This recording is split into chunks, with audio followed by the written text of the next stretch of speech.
We hear a lot about the ultimate morning routine. Do a cold plunge, hop in the sauna, run around the block 10 times, read this book, do this, do that, and it's pretty overwhelming. I've been there, I've tried to follow these routines, and I'm here to talk about what's worked for me, but also what can work for you. In this video, we're going to break down how you can curate your ultimate morning routine, because the best routine is the one that you stick to. Let's dive in. Changing your state. Everything about your morning routine should be priming you for an amazing day. You've probably heard gurus like Tony Robbins and Wim Hof and others jumping into a cold plunge to change their physical state. The premise is absolutely on point. And that's going to be a little bit different for everybody because some people have access to cold plunges and saunas and all these phenomenal tools that we can use and leverage. Others don't. Others live in a one bedroom in New York City with a balcony, which is still amazing. But at the same time, you have to use your resources. And as someone who commutes 2 hours a day, I don't have time to jump in the East River or run to Equinox. I don't go to Equinox, by the way, and hop in the cold plunge and then run back. I have to optimize my time. And jumping in a cold shower isn't exactly the first thing I want to do either. But I did try that for over a year, and I found that it was actually creating more stress than relieving stress because I was actually able to enjoy my life a bit more once I stopped doing those things. So, what I found is designing a routine that works for you, doing something that's going to keep you primed and optimize your day. One of the first things that I like to do is name 3 to 10 things that I'm grateful for. And so gratitude is a pillar in my practice. It is free and it is key to making sure that you're in the right headspace to start your day. Then I move on to go kiss my wife, my baby, to then get outside on the balcony and look at the sun. Why? Because circadian rhythm is super important. Seeing as many sunrises and sunsets as you possibly can to make sure that even if you're not getting 7 to 8 hours of sleep, the hours that you go to sleep and wake up are the most important. So make sure that, at least from my experience, I'll speak, even if I'm sleeping 12 hours, maybe one day, the hours that you fall asleep and wake up are actually going to be more indicative of the quality of your sleep than anything else. I used to track my sleep. I've read multiple books on sleep. And this is the thesis that I have personally come to as someone who has quite a lot of different things to do and wants to accomplish a lot in life. For me, the hours that I fall asleep and wake up are the most important. And the best way to prime myself for that is seeing as many sunrises and sunsets as I possibly can. I used to journal quite a lot, but I found that emptying my mind and writing out my thoughts just was more of an obligation than what it was supposed to be doing in theory, according to all the gurus. And that's when I started to realize maybe this isn't for me. So instead, I decided to be a bit more actionable and I move my hips. And what I mean by that is I mobilize my hips because they say we store a lot of stress in our hips. So there's 3 different movements that I do. This is important for me because I'm focusing on the theme of changing my state. I'm going and I'm moving my body, relieving stress through 3 different movements. You could see right now that I like to start with the couch stretch. I'll do that on both sides. I'll put a pad under my knee, and then I'll move on to stretch laterally, each side, my inner groin and the opposing hip.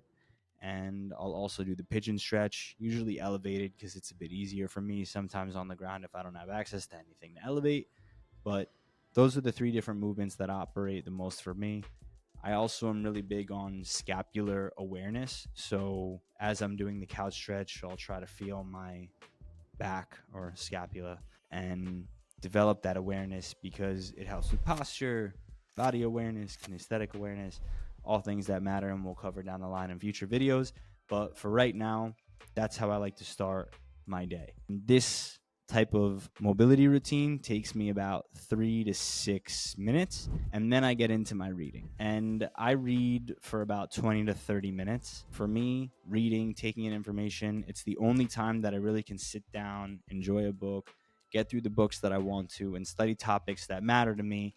And over the course of the last year, I read a little over 50 books. Some I've also reread, which is important to reiterate. So even if I've said I've read 50 books plus, that doesn't mean that I've read 50 new books. It means that I've probably read around 30-ish new books, and then the rest I've reread, which I've kind of also skimmed through. And that's to get to the point of the books that resonate with me most. I want to make sure that I'm reviewing materials and thoughts and processes that get me to think, that got me to this place that I'm super proud of, and being able to share information that helps people take their life into a new space.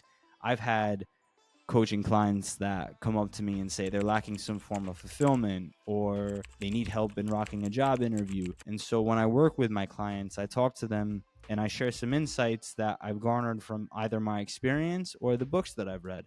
And books help me optimize my brain cognitively, help me level up, I think, or look at something differently.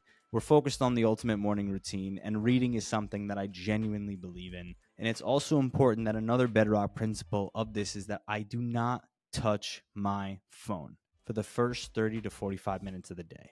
I shut off my alarm, I make sure that it's on night mode, and I do not touch my phone. Unless it's to look at the time and be super honest with myself about not seeing if I have any messages, I do not touch my phone. I refuse to, at least at this season of life, right? It's been one of the best things that I've ever done to help me level set myself, get my entire dopamine system right, help me organize my thoughts, be one with myself, know that it's one of the few times I'm not going to touch my phone throughout the day because I'm much better at not picking it up than I am at putting it down. So I try to lean into that as much as I can. And the reason that my morning routine is so practical for me is because I've already followed this theme of changing my state by doing these two or three things: moving my body, naming what I'm grateful for, getting outside, resetting my circadian rhythm, not touching my phone, not having all these distractions, being super present, no music. For me, that's what works and is sustainable. So when it comes to your framework and your theme, usually I'm about you picking your own theme. Today, I'm going to help you by giving you one. And the theme is going to be about state change and presence. And when you bring those themes together, you understand that there's something greater that you're actually after, and that is living a fulfilling life. Because that's when you're the most at ease, right? You don't wish for a life of no problems, wish for a life of good problems. And so for a few minutes in the morning, you're not inviting any chaos into your life. You're actually creating a state, an environment of peace. So even if you're living in New York City, there's honking and all these other things, you're actually in a very tranquil state because there's nothing distracting you. If you realize that there's something off about your state, get moving, but also find a way to change your state.